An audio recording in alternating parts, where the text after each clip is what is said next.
Entong's World Channel. So good day sa inyong lahat mga tropa. And ngayon, papakita lang natin itong accomplishment natin this day. So ito yung ating bagong grazing area or pakawalan ng ating mga kambing.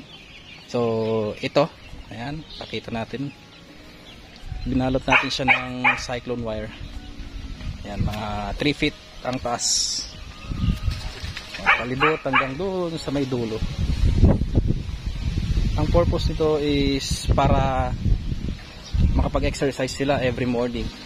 Dito, para just in case magpapakain tayo, mas madali na lang maglagay ng kamote dito sa labas. Kasi dun sa loob na part, medyo madumi kasi talaga pag yung naiipon yung mga tira nilang kamoteng baging. So dito, ayan, dito yung pag-iityan natin ng kamoting baging. So ito yung lumang hog wire na UP-UP before. Ang ginawa natin is binatak na lang natin para maging maayos. Tapos ayan, medyo maluwag pa dito sa area na ito. Pwede pa tayo maglagay ng kulungan ng manok. So ang gagawin natin ngayon is itatry natin kung pupunta nga ba sila rito. By the way, yung mga kambing naman is madaling matuto, just in case na gusto nating turuan sila kung saan banda kakain. Ayan. Medyo magulo pa dito sa area kasi kakatapos lang naming ayusin itong kulungan. So naisip-isip natin nung nakarang araw na ayusin ito kasi every time na makikita natin yung mga alaga nating kambing dun sa loob, talagang parang tayo nahihirapan kasi ang daming kalat dun sa flooring, and yung mga pinagkainan nila is nahuhulog dun sa ibaba. Napakahirap linisan. Pasok tayo rito. So simple lang naman tong ating pakawalan ng kambing. Bale, yung mga ginamit natin is yung ayan, may kawayan, tapos yung mga lumang hog wire. Pasok tayo. Tapos ayan, nilalak natin dito gamit yung alambre. Ayan. So ang talagang ano to, gumawa si Erpat kasi magaling siyang gumawa ng kulungan. So dito sa loob ganito yung itsura. Ito mga lumang hog wire lang din to ginamit natin. So nakalabas na rin yung goat feeder natin. Tapos dito, ayan, yung luma pa rin natin kulungan nandyan. Medyo magulo pa, hindi pa tayo nakakapag-linis. Naglinis lang tayo ng konti. So next na balik natin, ayusin natin lahat dito, tapos pagsasabit tayo ng mga hanging plants doon. And ito, try na natin silang pakawalan para makita natin kung diretso sila dun sa kainan ng kambing. Natin. So every morning ganito gagawin na natin para hindi naiipon yung mga dumi nila rito. So paggabi naman, pag hihiga na sila, siyempre hindi maiwasan, dudumi talaga sila dito sa kanilang dating kulungan. Ang gagawin natin, pag nakawala naman ng morning, lilinisan natin. Yan. So, try natin. So, siyempre dapat may nakaprepare tayong pang taboy sa kanila. Yan.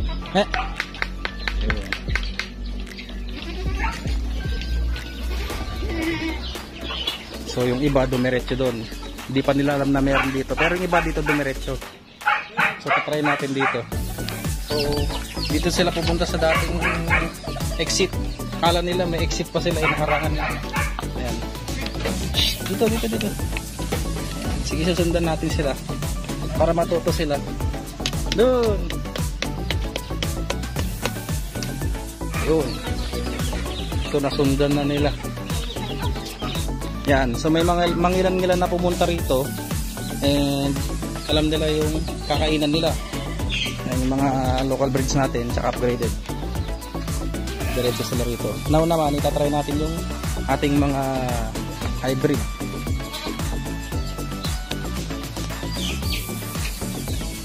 Bubuksan natin itong kanilang kulungan, try natin kung pupunta sila. Medyo masungit lang talaga itong bower natin. Itong angle naman hindi natin sure kung manunuwag siya, so itatry natin. First time niya kasing mahalo sa mga local breeds natin na kambing. Ang ginagawa natin minsan, hinahalo lang natin talaga siya pag yung may nag-hit.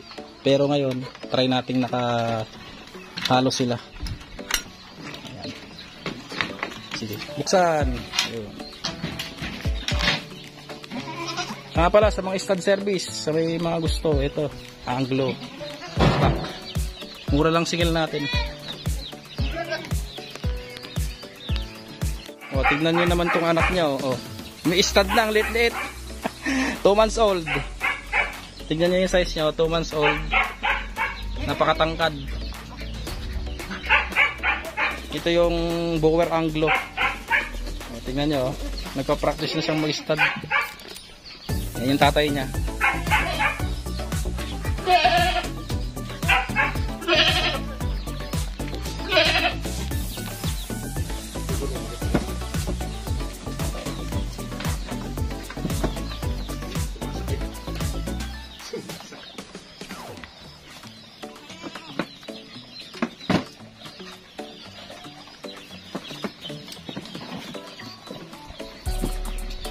Dinagdagan pala natin ng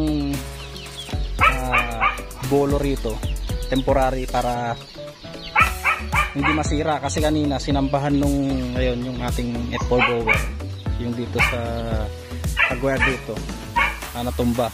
So kailangan talaga mayroong supportang ganito. Yan. Temporary lang naman to kasi itong bolo medyo ano pa to, medyo bubot pa, mura pa kumbaga. Maganda siguro pagkawayan na mas matigas yung ilalagay dito sa itas. So dito lalagyan pa dito lang para mas matibay. So, yung mga native natin medyo takot dito sa Anglo.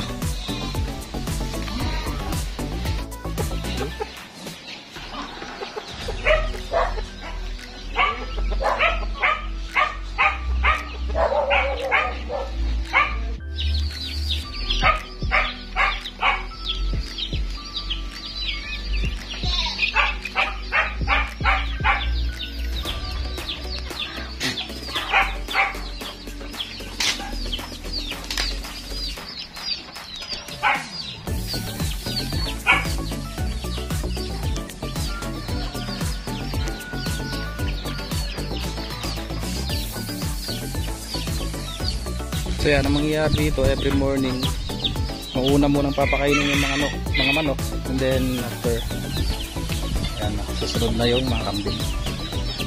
So ito yung feeder natin.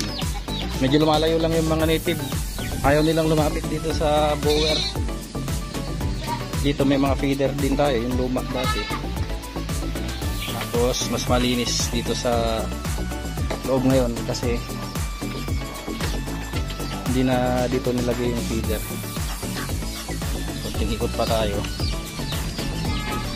Sa left side, yung mga kulungan ng Japanese Bantam, mga breeders natin. Ito pa.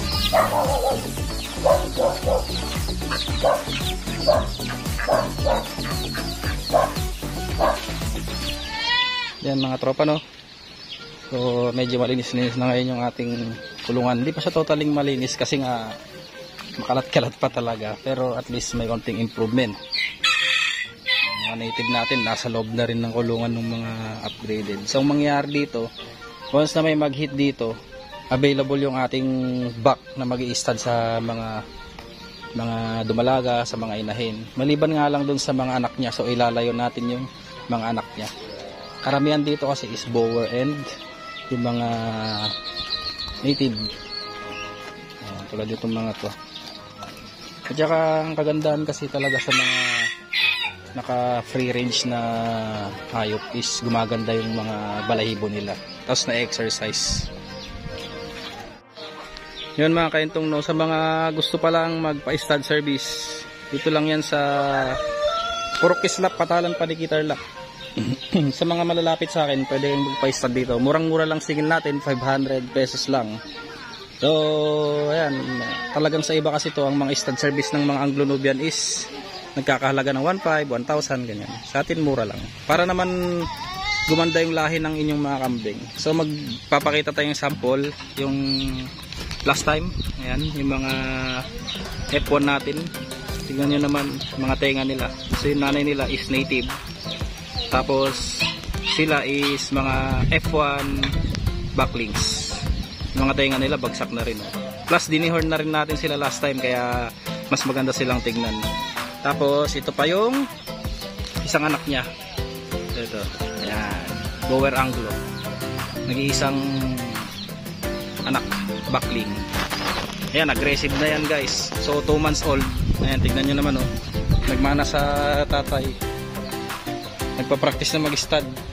Ayan, oh, oh, diba? Ayos, diba? Meron yung mga back natin ng kamuting baging, oh. Punong-puno ngayon yung lagayan natin. Doon din natin nililipat yung iba para nahanginan, para hindi mabulok. Ayan pa. Ayan, yung iba dito naging hay na, tuyok na. Ito pa yung iba, medyo kalat-kalat lang kasi normal yan sa mga mangunguha ng kamote. Hindi na rin tayo nakapag-silage ngayong araw kasi yun nga, ginawa natin yung kulungan.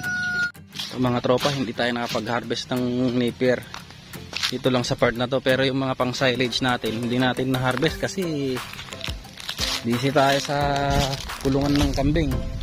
Inuna na lang natin yung range area nila. So ito yung mga natira, mga napier. So, dito yung kukuhanan natin ng cuttings niyan. Ito yung mga tubo dito. Ito mga tinanggal na natin pero tumubo pa rin. So akala natin wala nang natira, oh. Tibay talagang Pak Chung variety. Ito yung mga kukuhanan natin ng cuttings. So kalat-kalat yung mga nipper natin ngayon, hindi naka-linya. Kasi ito nga yung mga hinagis natin na kusang tumubo. Taas na, oh. Nasa ano nga siguro to? Nasa 10 to 12 feet. Taas na.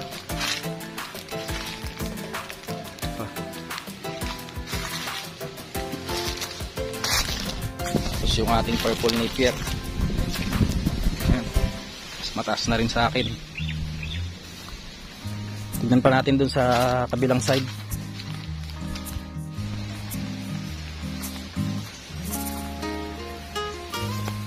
Marami na tayong pagkukuhanan ng cuttings. Dito tayo kukuha ng cuttings. Magaganda kasi tubo rito, eh.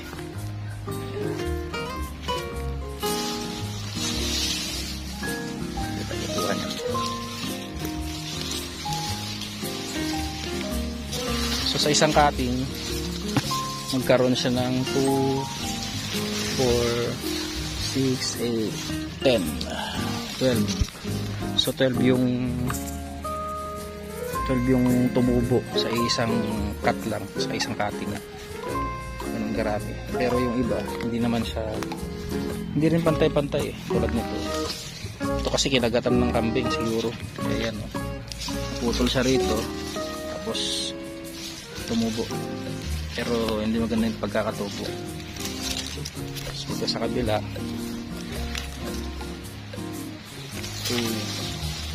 hindi pantay-pantay yung tubo nila. So ito pa,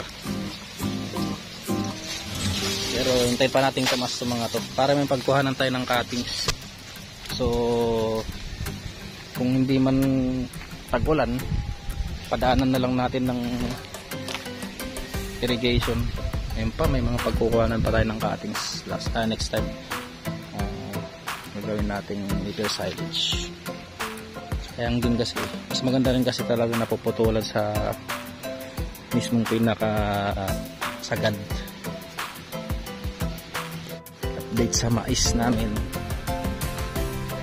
Mas mataas na sa atin yung mais. Ayan, taas na.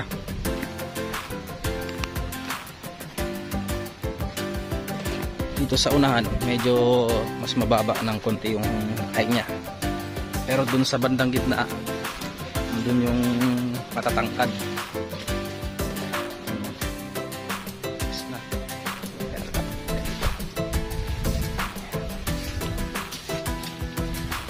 Dami palang damo rito, pwede tayong kumuha dito next time.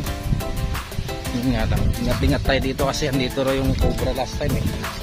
Merong cobra na pagkalagala rito. Tropa oh. Tulog. Masukal na rito. Hindi na tayo makakatawid papuntang fish pond. Matataas na yung mga damo. Yun, kasi ito yung daanan natin. Yun, kung kita nyo ayun. Daanan natin naharangan na ng talahib.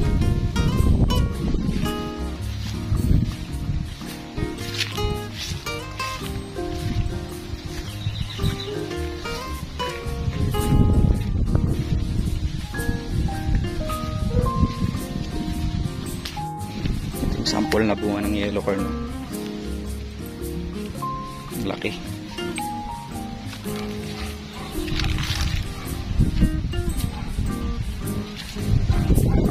Mangga natin ah. Nasa taas pwede tayo mag-uwi.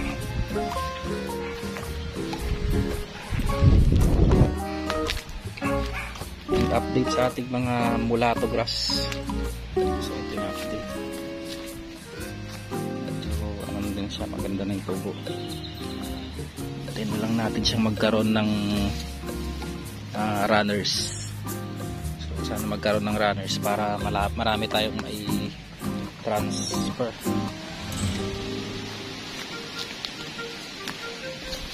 Lagyan kasi natin to ng fertilizer last time eh. Tapos ngayon yung manure doon natin nilagay. So para mas maganda yung magiging regrowth nya. Na-harvestan na natin to before mga 3 times na.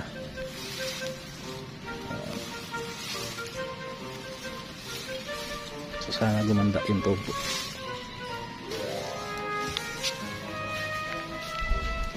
I-stock natin ng kamuting bagay oh. Mga sariwa pa to.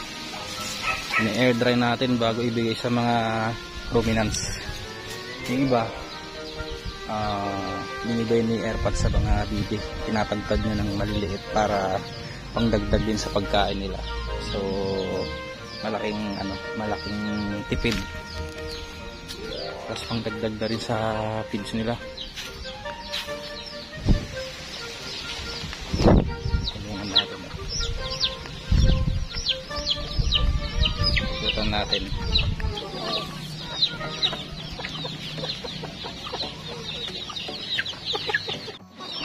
Ang bulog oh.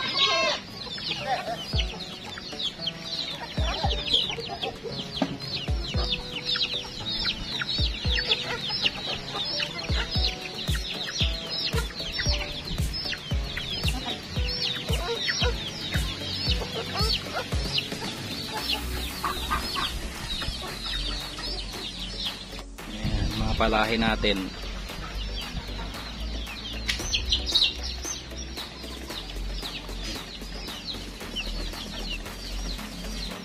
Tenga.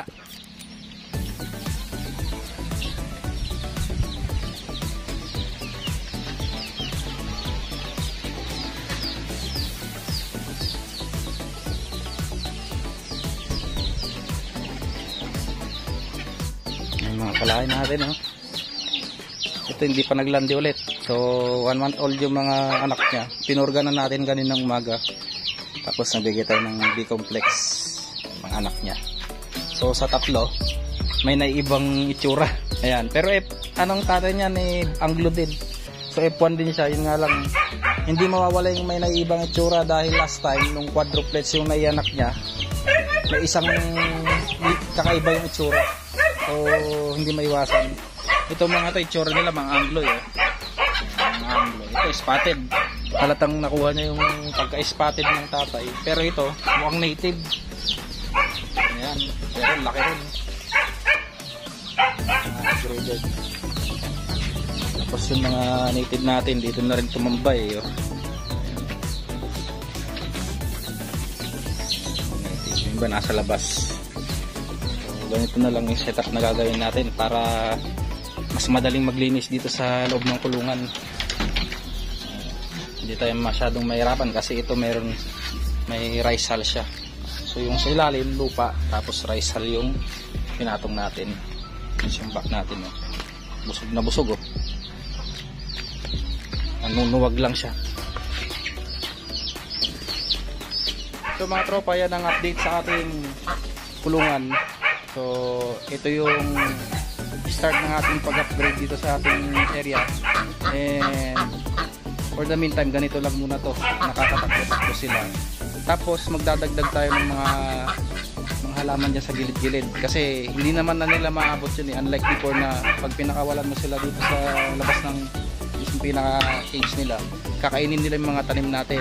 So ngayon magtatanim tayo ng mulberry, madre agua dyan sa labas para may pangdagdag pa tayo sa kanila, mga legumes. Tapos yung iba, mga hanging plants kung maharap natin next time na pag-uwi natin dito sa probinsya.